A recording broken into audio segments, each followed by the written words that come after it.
سلام، امیدوارم همگیتون خوب و سالم و صحتمند باشید. با یک داستان زیبا و شگفت انگیز در خدمتتون هستم. امیدوارم این داستان بتونه براتون خیلی مفید واقع بشه. داستان از اونجا شروع میشه که در شهری فراموش شده در دل جنگل‌های گرمسیری یک ماجراجوی جوان به نام نیک به دنبال یافتن کلیدی به دنیای شگفت انگیز بود که به افسانه‌ها و قصه‌ها پرداخته میشد. این کلید طبق افسانه‌های دیرینه میتوانست ورودی به دنیای پر از جادو، راز و ماجراهای شگفت انگیز باشد.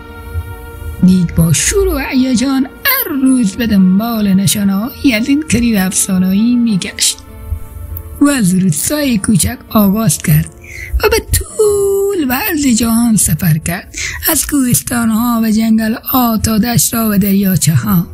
سفر نیک پر از چالش آب و موانع بود، اما هیچ چیز او را از تلاش برای یافتن کلید مورد نظرش باز نگه نمی‌داشت.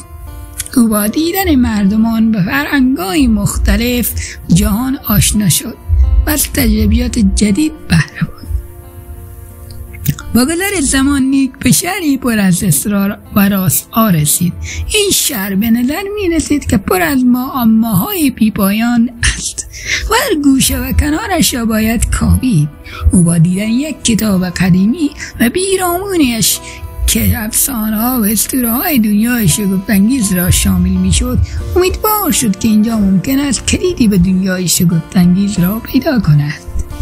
نیک با دقت و آرامش کتاب را بررسی کرد و به دنبال رمز و نشانه‌هایی بود که ممکن بودند به کلید مورد نظرش هدایت کنند. پس از مدتی تلاش نهایتاً کلیدی پیدا کرد که درون کتاب مخفی شده بود. با باز کردن به درون کتاب و پیدا کردن کلید، نیک با شگفتی و شادمانی مغرور شد. او وارد دنیای شگفت‌انگیزی شد که همیشه به دنبالش بود. این دنیا پر از جادو، رازها و موجودات خیالی بود که از خواب به خیال نیک و خوب بروز می‌کردند. از آن لحظه نیک به دنبال ماجراهای جدید و شگفت‌انگیزی در دنیایی که تاکنون تنها در رویاهایش مشاهده کرده بود گشت و گذار کرد.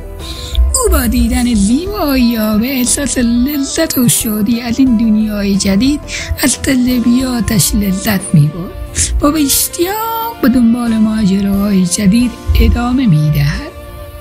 داستان نیک نشان می‌دهد که اگر برای آرزویان تلاش کنیم و از هیجان و شور ماجراجویی بهره ببریم، می‌توانیم به دنیای شگفت‌انگیز و خیره کننده‌ای وارد شویم که همیشه در خواب‌ها و خیالمان وجود داشته است. پس تلاش کنیم برای زندگی بهتر، برای آرزوهامون، برای چیزهایی که خیلی مهمن. دنیا کوتاه‌تره و کوچکتر از آن چیزیه که ما فکرشو بکنیم. دست برای خودمون زندگی کنیم، نه برای دیگران. امیدوارم داستان خوشتون اومده باشه.